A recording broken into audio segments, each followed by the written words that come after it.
I had $250,000 saved for retirement. Then I sent it to a woman who promised me a son, a family, and paradise. All I got in return was betrayal. She didn't just take my money, she took my future and used it to build a life for herself, with her husband. Before you judge me, listen to my story. See the final photo they sent me, the house I built, the baby I paid for, and her husband with his arm around them both, smiling. This is how a lonely man's hope becomes the perfect weapon for the cruelest scam of all. People here ask, "Howard, how could you let that happen?" They whisper it at the grocery store. They don't get it.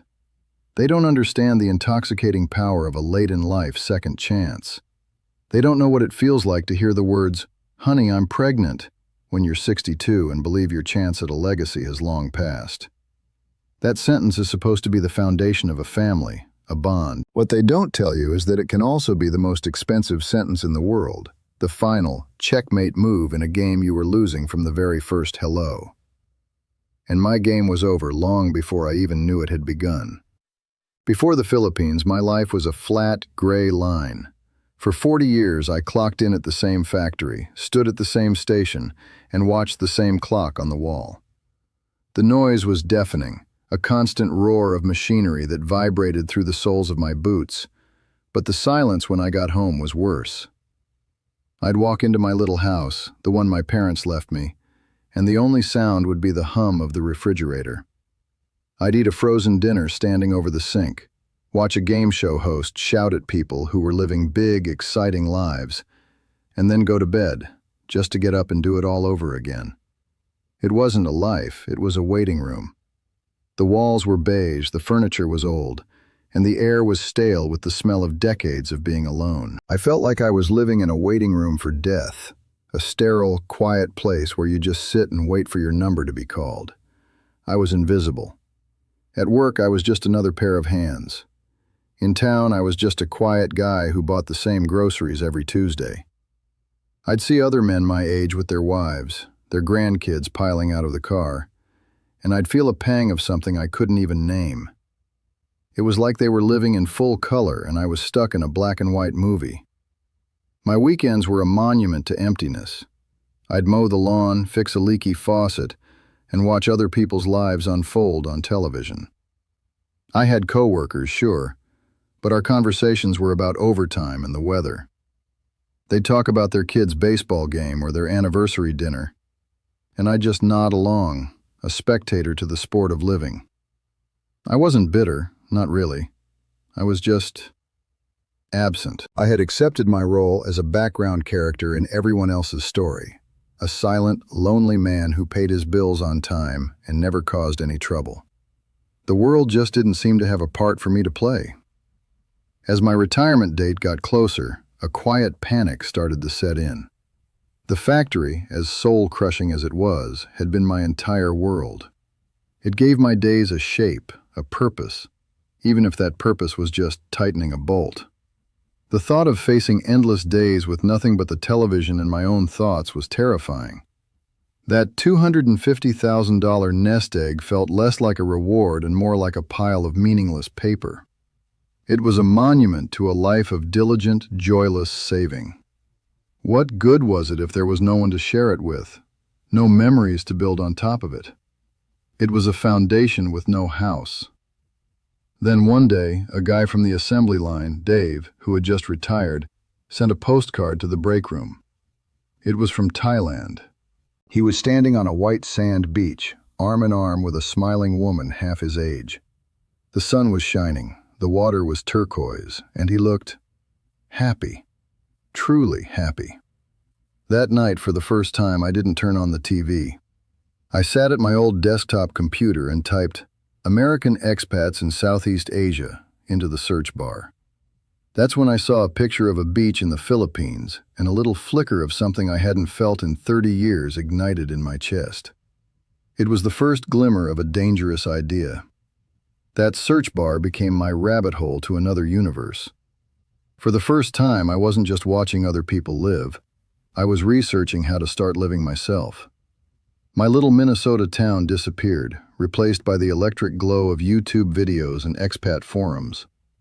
I watched hours of footage filmed by men just like me, guys with weathered faces and accents from Ohio or Texas, grinning from ear to ear. They'd film themselves at bustling markets, buying fresh fish for $1, or sitting on their porches with a cold beer, the ocean breeze ruffling their hair. They weren't rich men, but they were living like kings. I learned the numbers by heart. A pension that would barely get you by in America could make you a man of means in the Philippines. A decent house could be rented for a few $100s a month. Food was cheap, the weather was always warm, and the people, they said, were the friendliest in the world. They talked about a culture that respected elders, where a good man who was a provider could find a wife who would cherish him. It all sounded so logical, so practical. It wasn't a fantasy. It was a retirement plan with a pulse. Manila became the epicenter of my obsession. It wasn't just a beach, it was a city, a place with life and energy, but with the ocean never far away. I started to picture it, my own little apartment with a balcony, a place where I could feel the sun on my skin every single day. I saw myself walking down the street, nodding to my neighbors, maybe even finding a little bar where the owner knew my name. This wasn't just escaping the cold, it was escaping the silence. It was the antidote to a life lived in the shadows, a final chance to step into the light. This online world was an oasis, and I was a man who had been crawling through a desert for 40 years. It quenched a thirst I didn't even know I had. The more I drank from it, the more I wanted. The final step felt as natural as breathing. I knew I didn't want to arrive there alone. I joined a dating site, one specifically for Western men and Filipina women. I wasn't looking for a whirlwind romance, just a connection. I wrote a simple, honest profile. Good man, retired, looking for a companion to share a quiet life. And then, I saw her. Her name was Julie. Her profile picture wasn't glamorous. She was just sitting at a small table, a simple, beautiful smile on her face. She was 32, worked as a clerk, and her profile said she valued family and loyalty above all else. She seemed real. My heart hammered against my ribs, a rusty engine kicking back to life after decades of disuse. I stared at the send message button for a full 10 minutes, my hands trembling. Then, taking a deep breath that felt like it was my first, I clicked it and typed, "Hello, Julie." Her reply came less than an hour later. It wasn't a one-line response. It was a full paragraph, written in slightly broken but heartfelt English. She told me she had read my profile and thought I sounded like a kind, stable man, the kind of man her mother always told her to look for. She asked me about Minnesota, about the snow, about my life. We exchanged messages all day, and that night we had our first video call. The connection was fuzzy, the audio cut in and out, but her smile. It was like the sun breaking through a lifetime of gray Minnesota clouds.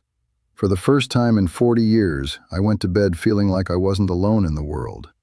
Our conversations became the axis my world turned on. I'd rush home from the factory, my heart pounding with an adolescent excitement I thought was long dead, just to see her face on my computer screen. She'd listen, truly listen, as I talked about my boring life, and she'd find magic in it.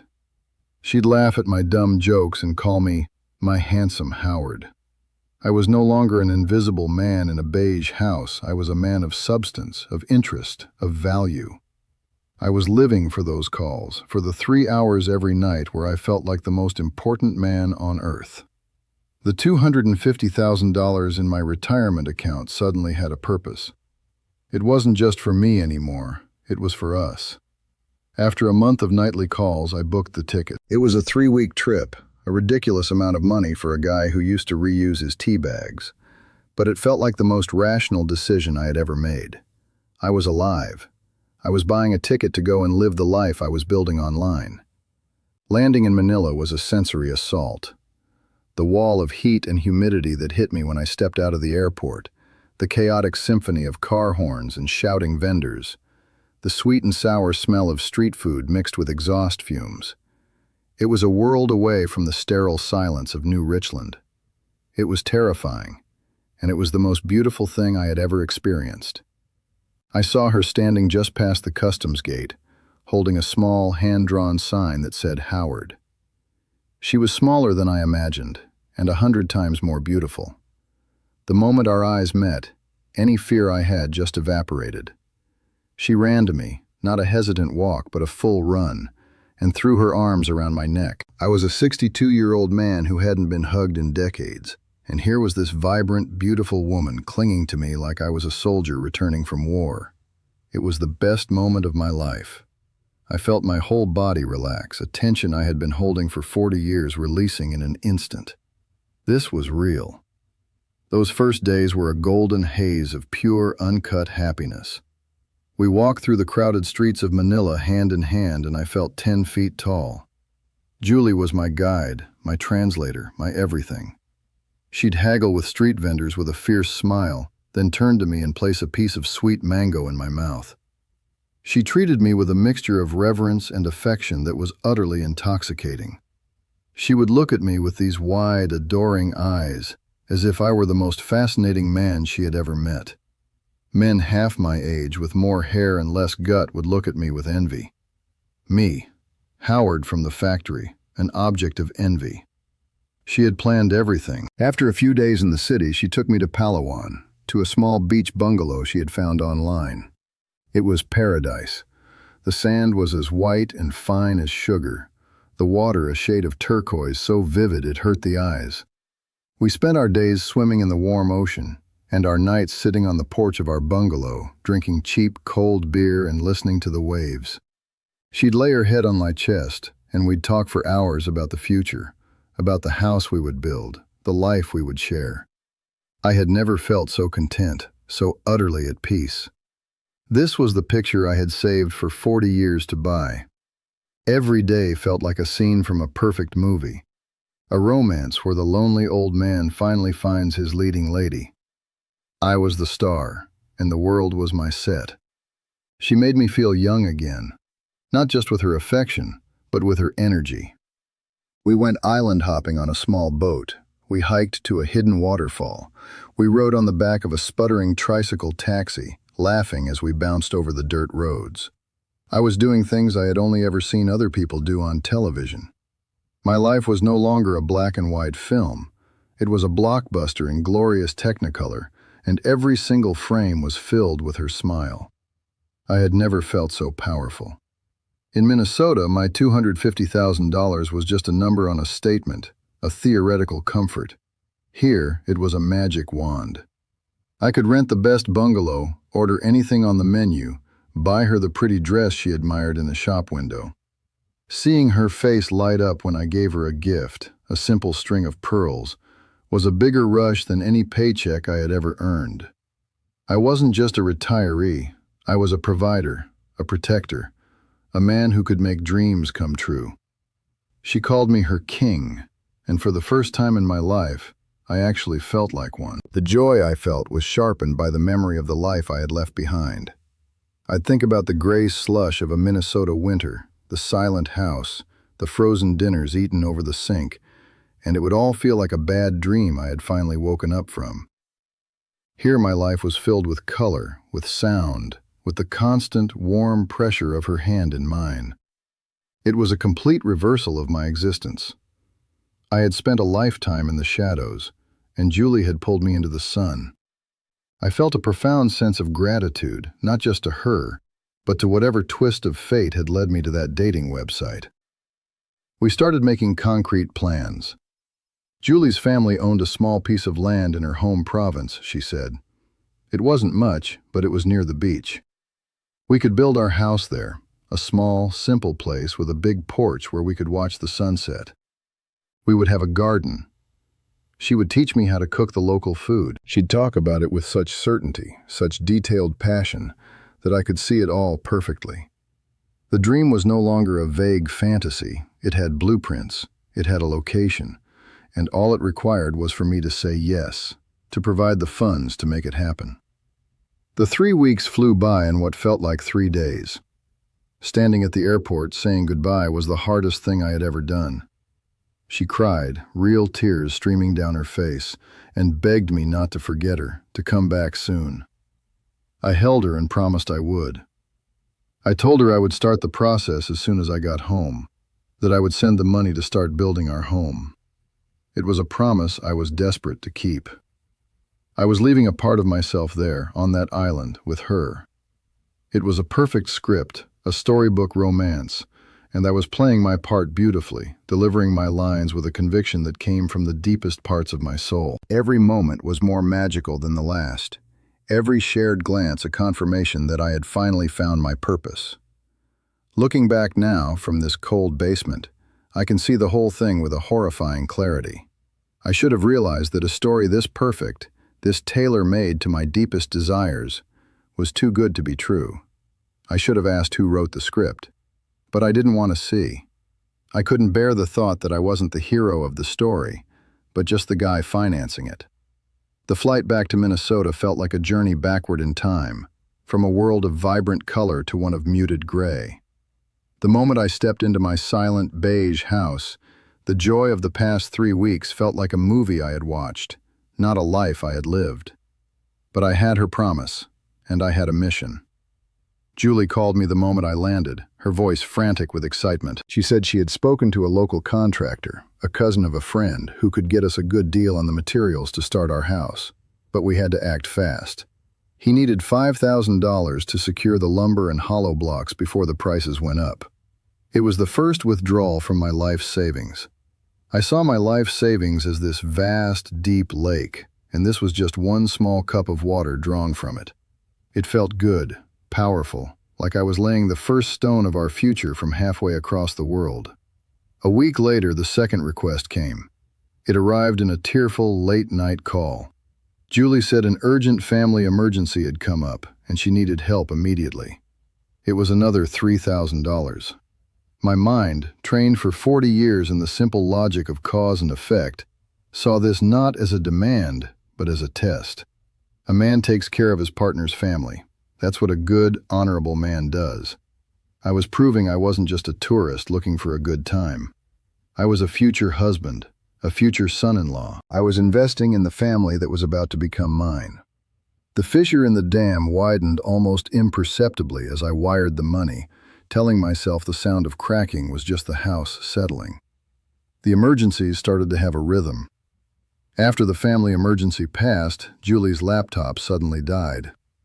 It was an ancient thing, she explained, and without it, we couldn't have our video calls. The thought of losing that connection, of not seeing her smile every night, was unbearable. It would be like turning off the sun. A new laptop, a good one, would be about $1,500. It seemed so logical. We needed to communicate, to plan the house, to see each other. It was an investment in the infrastructure of our relationship. I was no longer just drawing water from the reservoir. I was building an aqueduct to her. I didn't stop to think that the aqueduct only flowed in one direction. I just knew I needed to hear her voice and see her face, and $1,500 felt like a small price to pay for that. Then came the first request that made my stomach tighten. Julie called, full of excitement about a business opportunity. A neighbor was selling their tricycle, the motorcycle taxis that swarm the streets there, for a bargain price of $4,000. Her brother could operate it, she explained, and it would create a steady income for her family. It would mean she wouldn't have to ask me for little things anymore. It was a step toward our financial independence, she pitched it. This time, a little alarm bell went off in my head. This wasn't about sickness or communication. This was a business venture. But dismissing it felt like dismissing her ambition, like telling her I didn't trust her judgment. So I reframed it in my mind. I was empowering her. I was being a supportive partner. The money flowed out. The small leaks were becoming a steady trickle, and I started doing the math. In just under 2 months, I had sent over $13,000. The number stared back at me from my bank statement, cold and accusing. For the first time, a sliver of real doubt pierced through the golden haze of my love story. I thought about Dave's postcard from Thailand, the one that started this whole thing. Was he sending money for his new wife's sick mother every other week? I sat down and drafted an email to Julie, a gentle one, asking if we could maybe create a budget, just to keep track of things for the house. My finger hovered over the send button for a long time. I felt like a traitor, like I was about to break the magic spell. My reservoir was vast, but it wasn't infinite. I never sent that email. Because that very night, before I could bring myself to click send, I got the call that changed everything. Julie was crying, but they weren't tears of sadness. They were tears of joy. She was quiet for a moment, and then she said the words that every lonely man dreams of hearing, the words that vaporized all my doubts and fears in an instant. "Honey," she said, her voice trembling with emotion, "I'm pregnant. A child. My child. A son or a daughter to carry my name. My legacy. I was 62 years old and I was going to be a father. The $13,000 I had spent was suddenly insignificant. It was the best investment of my life. The fissures in the dam didn't matter anymore because I wasn't just holding back water. I was building a world for my own child. Suddenly, every red flag looked like a banner of celebration. Every dollar I had sent was no longer an expense. It was prenatal care. It was for the mother of my child. The game had changed entirely. Her requests were no longer just for her or her family. They were for the baby. The doctor said I need to eat more fruit and vegetables, the expensive kind from the city, she'd say. And I'd send the money. I need to take special vitamins for the baby's brain development. I'd send double what she asked for. I was a provider, a protector.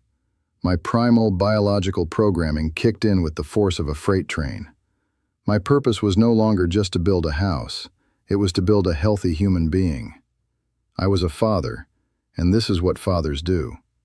The requests became more sophisticated, wrapped in the language of maternal health. Julie told me the local doctor said the pollution in her village was bad for a developing fetus. She needed to move to a small, clean apartment in the city, one with air conditioning and filtered water. For the baby's sake. It would be $800 a month, plus a security deposit. My Minnesota mind screamed at the expense, but the voice of the father-to-be shouted it down. How could I risk my child's health to save a few $100s? It would be monstrous. I was picturing my son, my little boy, and I would have paved the streets with gold if she had asked. The water level in my reservoir was dropping noticeably now, but I told myself it was for the most important reason in the world. My life became a series of wire transfers, each one justified by the same powerful logic. It was for the baby. A new phone, because she needed a reliable way to call the doctor in an emergency. A new bed, because she needed to sleep well for the baby's development. Money for a taxi service, so she wouldn't have to ride the bumpy, crowded jeepneys. Each request was a test of my commitment, and I passed with flying colors, my bank account draining with every A+ I earned. My friends at the factory would ask for updates, and I'd proudly show them the ultrasound picture she sent. I was Howard, the guy who was having a baby. No one questioned the details, they just saw my happiness. I was so blinded by the dream of fatherhood that I ignored the gnawing anxiety in my gut. I was financing a life I couldn't see, based on a narrative I desperately wanted to believe. Julie would get angry if I hesitated, if I asked too many questions. "Don't you trust me? Don't you care about your own baby?" she would ask, her voice laced with hurt. That was the kill shot. The fear of being seen as a bad father, as an untrusting partner, was far more powerful than the fear of losing money. I had to prove her wrong. I had to prove I was the good man she always said I was. So I'd apologize and send the funds immediately. The leaks were turning into a steady drain, the sound of rushing water growing louder in the back of my mind. She started talking about the birth itself. She said we couldn't risk a public hospital. They were crowded and dirty, she claimed. She had found a private birthing center, a place that catered to expats and wealthy Filipinos. It was clean, safe, and had the best doctors. It was the only place she would feel secure delivering our child. I agreed instantly, relieved that she was being so proactive. I was a man who had spent 40 years saving for a comfortable retirement, and now I was about to spend a huge chunk of it on a single hospital stay. But it felt right. It felt necessary. The baby deserved the best possible start in life, a clean and safe entry into the world. Then, she dropped the bomb that finally made the foundations of my reservoir tremble. She sent me the pre-admission estimate from the birthing center. It was a formal-looking document with a long list of charges: the delivery suite, the doctor's fees, the anesthesiologist, the postnatal care, the newborn wellness package. The total at the bottom of the page made my vision swim. It was more than I had earned in my first 5 years at the factory. She said we had to pay a 50% deposit now to reserve the room. The number was staggering, an amount that would have been unthinkable just 6 months ago. But as I stared at it, I saw her face, her beautiful smile, and I saw the fuzzy ultrasound of the child I believed was mine. My child was asking for a safe arrival, and I was the only one who could give it to him. The amount for the birthing center deposit was sickening. It was a number that represented nearly a decade of my life, standing at that same station, breathing in the smell of metal and oil. It was a dizzying figure, the kind of money I never imagined spending in one go, a sum that could have bought a new car or paid off the last of my mortgage twice over. But I closed my eyes and saw Julie's grateful smile. I heard her voice calling me her hero, our hero. This wasn't spending. It was an act of creation. Taking a deep, shaky breath, I clicked the button to authorize the transfer. It felt like stepping off a cliff, trusting that the wings of fatherhood would grow on the way down. A few weeks later, the moment finally came. At the birthing center in Manila, Julie's voice was breathless, a mix of exhaustion and pure joy. "He's here, honey. Our son is here." I wept. I stood there like a 62-year-old man overwhelmed by happiness so profound it felt like it might break my ribs. A son. My legacy. I asked a dozen questions at once. Is he healthy? Is he big? Does he have my nose? She just laughed and said, "He's perfect, my love, absolutely perfect." As I held him, a cold doubt crept into my chest. He didn't look like me at all. But I buried the thought the moment Julie smiled and told me I was overthinking. I wanted to believe her more than I wanted the truth. When I finally found my voice and called her, my question was a choked whisper. He doesn't look like me, Julie." She laughed, a sweet, reassuring sound that felt like a warm blanket over my shivering doubts. "Oh, honey, don't be silly. He looks just like my father when he was a baby. Everyone says so. And babies change so much in the first few months, you'll see. He has your serious eyes, I think." I clung to that sentence like a drowning man to a piece of driftwood.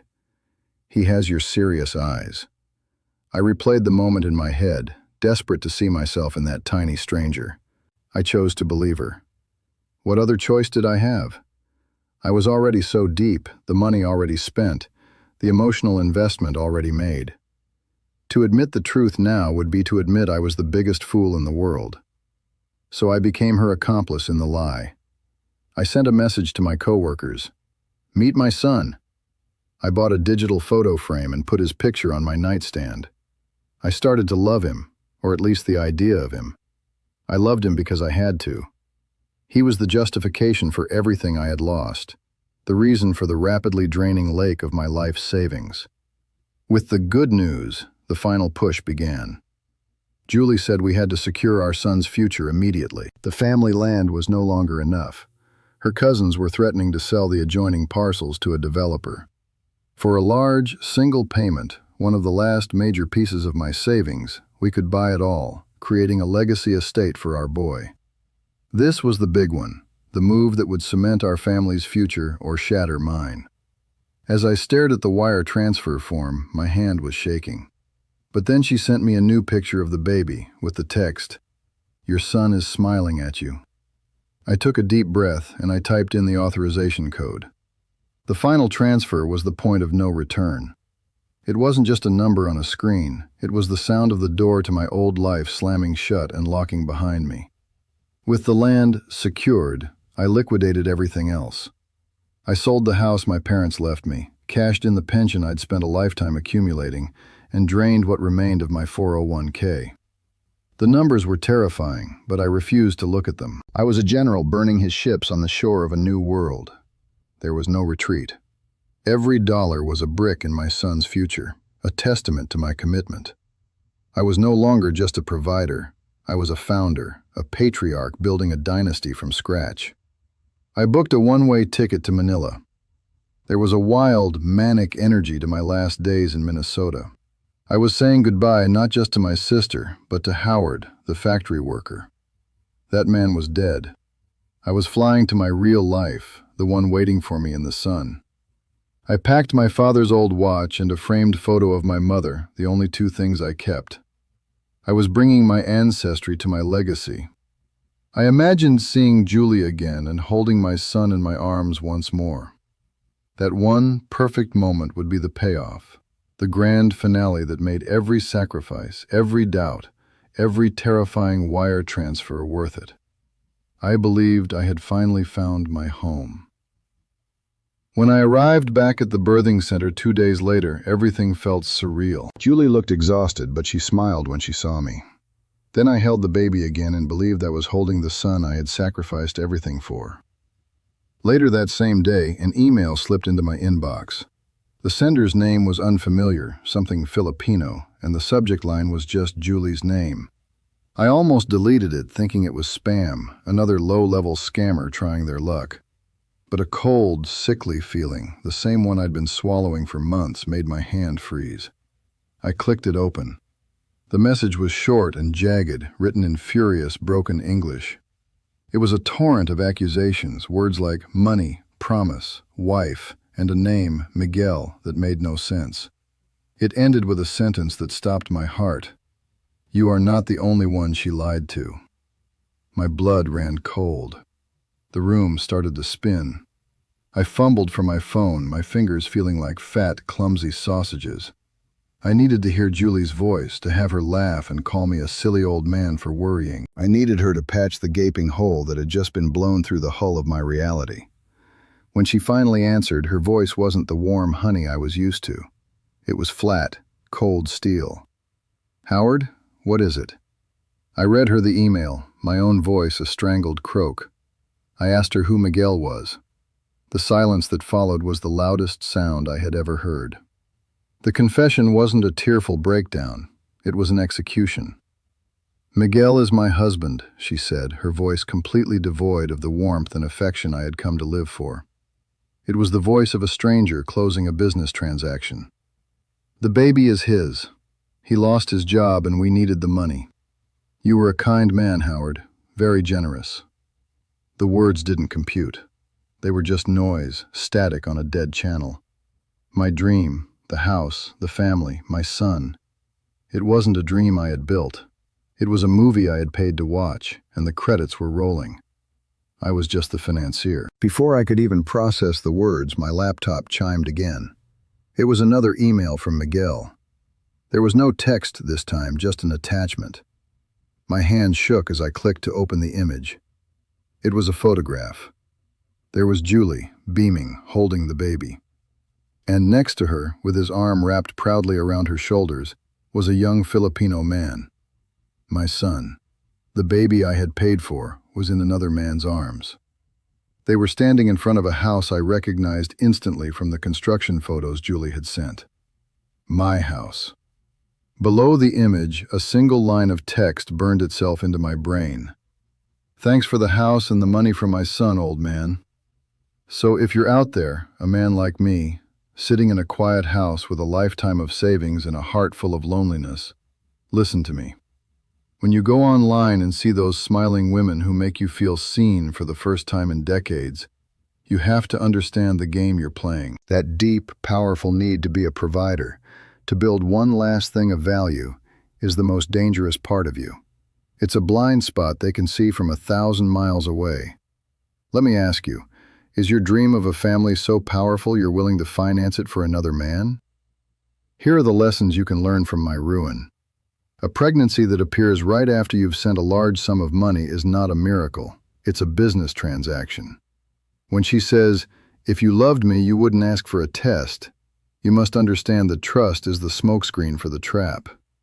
Every dollar you send for the baby is a test to see how much you will bleed. And that birth certificate? Don't you dare sign it. That isn't a declaration of love. It's your signature on an 18-year financial prison sentence without parole. Don't end up like me. They took my money, my future, and the house I built. All I have left is this story. Think of me as a lighthouse, a structure built on the sharp, unforgiving rocks of my own shipwreck. My light doesn't exist to be beautiful. It exists to scream a warning across the water. Stay away! Danger here! Your hope is not a strategy. Your loneliness is not a good reason to be a fool. Verify everything, or you will be victimized. The choice between a DNA test and a lifetime of regret is the only choice that matters.